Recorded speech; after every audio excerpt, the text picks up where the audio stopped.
So ഈ സിനിമയിലും പറഞ്ഞു വരുന്നത് അങ്ങനെയാണ്, അധർമ്മത്തിനെതിരെ പോരാടുന്ന ഡൈറ്റി ആയിട്ടുള്ള കറുപ്പസ്വാമി. ധർമ്മത്തിന് എവിടെയൊക്കെ ച്യുതി സംഭവിക്കുന്നു അതിനെ സംരക്ഷിക്കാനായിട്ട് ദൈവം തന്നെ പുറത്തിറങ്ങി വരികയാണ്.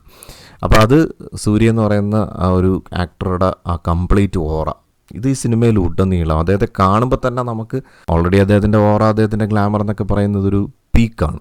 അപ്പോൾ ഇതിനകത്തൊരു ഗോഡ്ലി ക്യാരക്ടറും കൂടെ ആയപ്പോഴത്തേക്ക് ആ ഒരു ഇമ്പാക്റ്റ് ഉണ്ടാക്കിയെടുക്കാനുള്ളൊരു മേക്കപ്പും ഒക്കെ അദ്ദേഹത്തിന് ചെയ്തിട്ടുണ്ട്. എങ്കിലും ഇതിൻ്റെ സംവിധായകൻ ഈ സിനിമയ്ക്കകത്തൊരു നല്ല ഒരു ക്യാരക്ടർ ചെയ്തിട്ടുണ്ട്. പക്ഷേ ആ ക്യാരക്ടർ എവിടെയൊക്കെയോ ഭയങ്കരമായിട്ട് ലൂസ് ചെയ്യുന്നുണ്ടായിരുന്നു.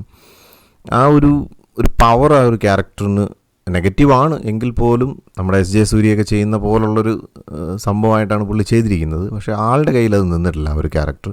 അതുമാത്രമാണ് എനിക്കൊരു അപാകത തോന്നിയത്. പിന്നെ വേറെ കുറച്ച് അപാകതകളൊക്കെ സിനിമയ്ക്കുണ്ട്. പക്ഷേ എങ്കിലും ഇതെല്ലാം മാറ്റാനായിട്ട് സൂര്യയുടെ ആ ഒരു ഗോഡ്ലി ക്യാരക്ടർ മാത്രം മതി. ഒന്നുമല്ലെങ്കിലും ആ ഒരു പാട്ടും ആ ഒരു ഡാൻസും കൂടെ തിയേറ്ററിൽ എക്സ്പീരിയൻസ് ചെയ്യാൻ. 3 സോങ്സ് ഉണ്ട്. ഇത് 3 സോങ്സും സായി അഭ്യങ്കർ അങ്ങോട്ട് പീക്ക് ലെവലിലാണ് ചെയ്തു വെച്ചിരിക്കുന്നത്. ആ ഡാൻസ് ഒക്കെ ശരിക്കും ഒരു നല്ല ക്രൗഡ്, ഞാൻ കണ്ട തിയേറ്ററിൽ പിള്ളേരൊക്കെ ലിറ്ററലി ഡാൻസ് ചെയ്യുമായിരുന്നു. അത്രയ്ക്ക് പവർഫുള്ളായിട്ടുള്ള ഒരു മ്യൂസിക് അറേഞ്ച്മെൻ്റ് ആണ്. അത് ഡോൾബി അറ്റ്മോസിൽ കേൾക്കുമ്പോഴത്തേക്കും അതൊരു ഭയങ്കര എനർജി ആയിരുന്നു. എനിക്ക് തോന്നുന്നു സായി അഭ്യങ്കറിൻ്റെ ആ ഒരൊറ്റ സോങ് തിയേറ്ററിൽ എക്സ്പീരിയൻസ് ചെയ്യാൻ, അത് നമുക്കിനിയിപ്പോൾ യൂട്യൂബിലോ അല്ലെങ്കിൽ OTT പ്ലാറ്റ്ഫോംസിലൊന്നും വരുമ്പോൾ ഈ ഒരു തിയേറ്ററിൽ കിട്ടുന്നൊരു സ്റ്റഫ് അവിടെ കിട്ടത്തില്ല.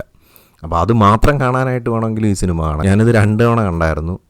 അത് ഞാൻ പോയി കണ്ട് പിന്നെ എനിക്ക് ഈ ഒരു സാധനം, ആ ഒരു പാട്ടിൻ്റെ ഒരു എഫക്റ്റും ആ സൂര്യയുടെ പെർഫോമൻസൊക്കെ കാണാൻ വേണ്ടിയിട്ട് ഞാൻ ഒന്നുകൂടെ കണ്ട്. ഒരു റിപ്പീറ്റ് വാച്ച് വാല്യൂ ഒന്നും സിനിമയ്ക്കില്ല, എങ്കിലും ഈ ഒരു പാട്ടും ഡാൻസും ഒക്കെ എന്തായാലും തിയേറ്ററിൽ എക്സ്പീരിയൻസ് ചെയ്യാൻ വേണ്ടിയുണ്ട്.